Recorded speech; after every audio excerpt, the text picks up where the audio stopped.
No role plays, just real. Chris and Lorenzo share 4 decades of combined experience to help you become a more effective leader. We've never really, as a workforce, spent a lot of time on making sure we're developing good leaders. We'll be able to share stories, experience, mistakes, failures, successes. This is Hacking Your Leadership. Welcome to Hacking Your Leadership. I'm Chris. And I'm Lorenzo. And Lorenzo, on this episode, I want to talk a little bit about promoting people. Okay. So I happened to be in a room where a conversation was happening around promoting a person. And the role had been narrowed down to about 3 applicants out of several, out of I think maybe 5 or 6 total that applied. And these last 3 people were being talked about on who was the right person for the role. And the people in the room that were kind of trying to make this decision, they kept bringing up numbers and stats and facts about this person. And it took a while before everybody started to realize that the 3 people they were talking about all kind of looked the same. Mm-hmm. And I could tell that the people in the room were trying to avoid almost having an opinion on the person, and they wanted to kind of ground it in like what the numbers were. So look the same as far as results go. Yes, exactly. The results, okay. The results were stellar for all the people that were left over. And so I could tell that the people in the room were having a difficult time narrowing it down if they kept it in this kind of, what can we quantify on paper? And it made me start thinking about how, we've had episodes on subjective leadership and on how when it's appropriate to actually have an opinion as a leader and to sometimes take a stand on something that you can't really quantify. And I'm wondering, is this something that you have to do when you're promoting somebody? I mean, sometimes it's real easy. One person stands out, the only person that's qualified for the role, and that's a real easy promotion right there. But what about when there are a lot of people that all want the role and they all look really good on paper?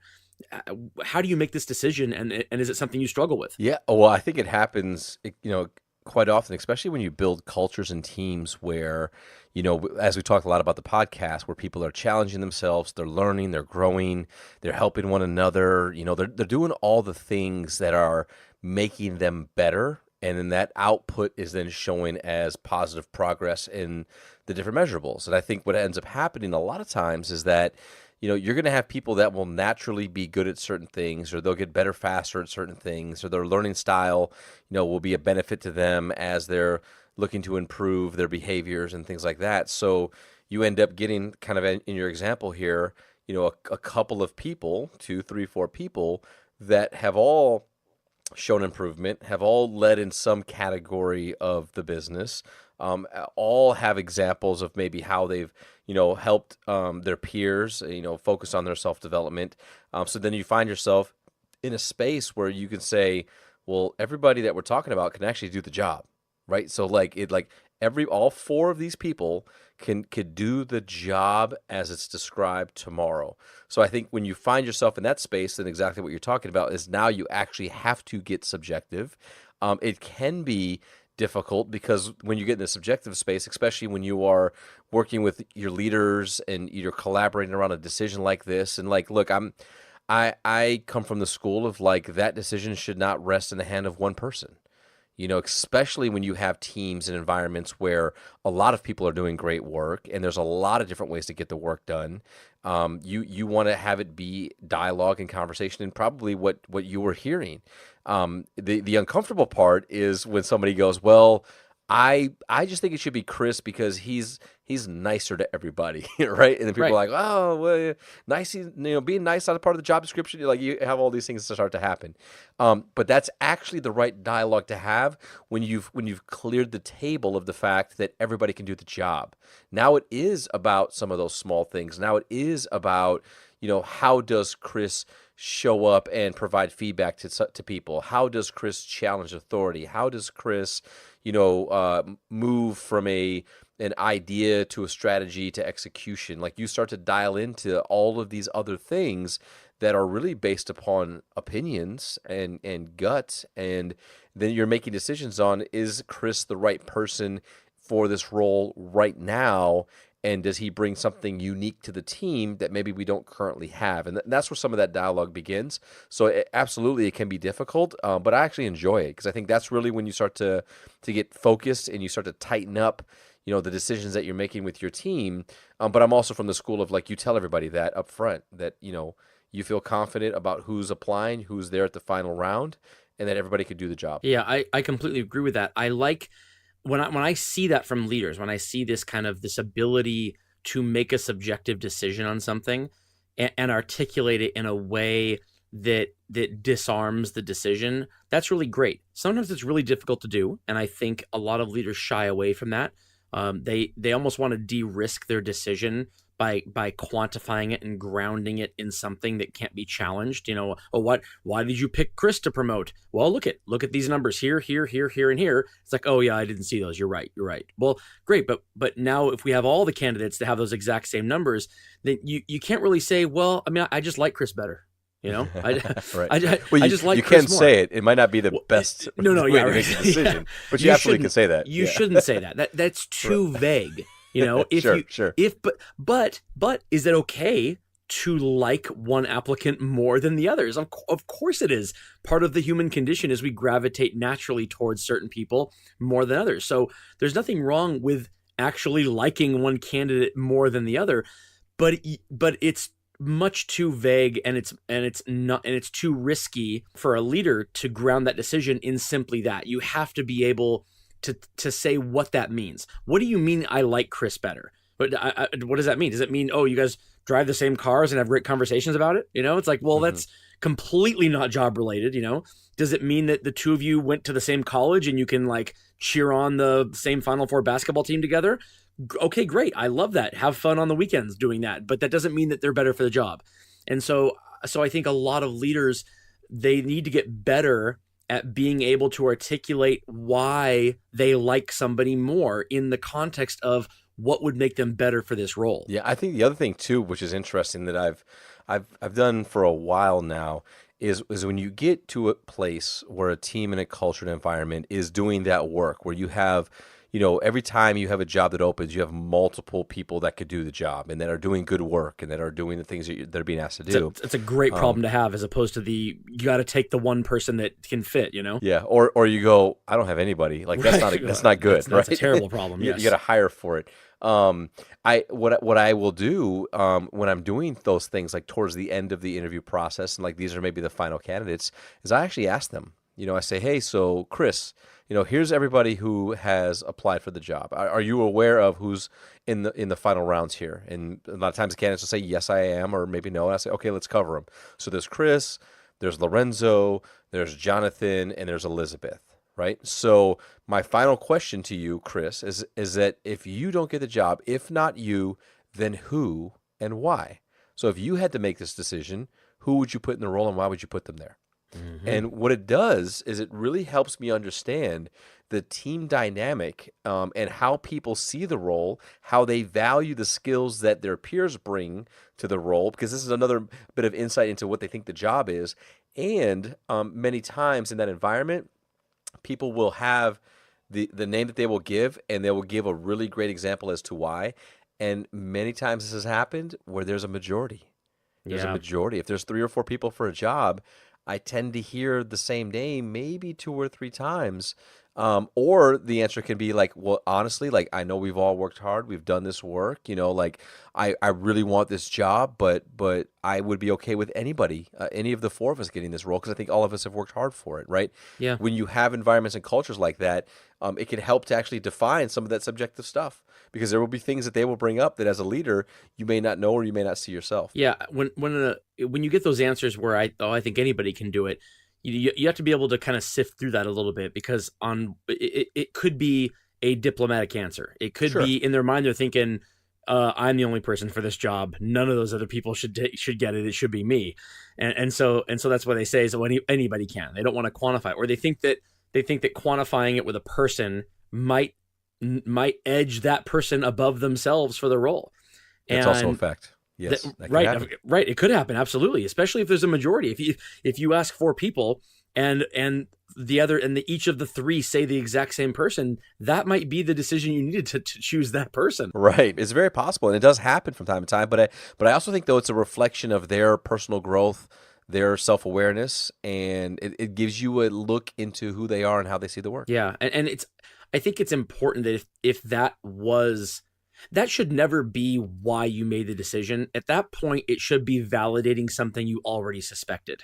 And if that's the case, then you would ground your decision in that. You would not say to that person, "Hey, you know what? It was going to be you, man, but you suggested them." And Right. and so right. we went with your call, actually. It's like, obviously you can't do that. Right, but I also think it's important, though, to tell people that. Like, I think Right. that it's helpful when people know this, and when you say, like, look, here's the deal. Of all four of you that I've spoken with in this process, I think you're all doing really great work, and I think that all of you could do this actual job. I think you could do this job, Chris, absolutely, and I think your peers could do it as well. So, what we are thinking about is, who's the right person for the role right now. What are the unique skills, background, experiences that we feel would be a great fit for the team currently? And that could also change in a week or 2 weeks. You know what I mean? We could select somebody that is great for the role right now, and as the role changes, evolves, or we look for different types of things, 30 to 45 days from now, that could be a different type of decision that's made. So, like, I want to be upfront about it and explain that way. And do you have any questions about that? And that way, it's like, if you're truly talking to your best people who are performing and doing what they're supposed to be doing to get the next job, then my suggestion is you treat them that way. You know what I mean? You explain things to them. You let them have a voice. You answer their questions. You give them an additional insight into how this decision is made. Because if they get the job today, then great. If they don't, they'll probably get it sometime soon in the future. Right. So you want to make sure that you're continuing to level up and provide them with additional context and information to continue to build your relationship with them and the trust with them, the loyalty with them, so that they continue down the path that they're on around getting work done. Right. If you don't fill in those gaps in their mind with information, if you don't come clean, so to speak, about the entire process and what went into it, the things that were easy decisions and the things that were difficult decisions, if you don't kind of lay it all out there from a standpoint of vulnerability as the leader of the team, then you'll end up with people who didn't get the role disengaging. Right. And their morale will go down. A lot of people, I know people who didn't get promotions, and it did not impact their engagement and their morale and their productivity, because the process was done in such a positive way where they understood and they were bought into whoever got the role too. It's like, well, yeah, I felt like I deserved it, but yeah, there's no denying the person who did get it, they deserve it too.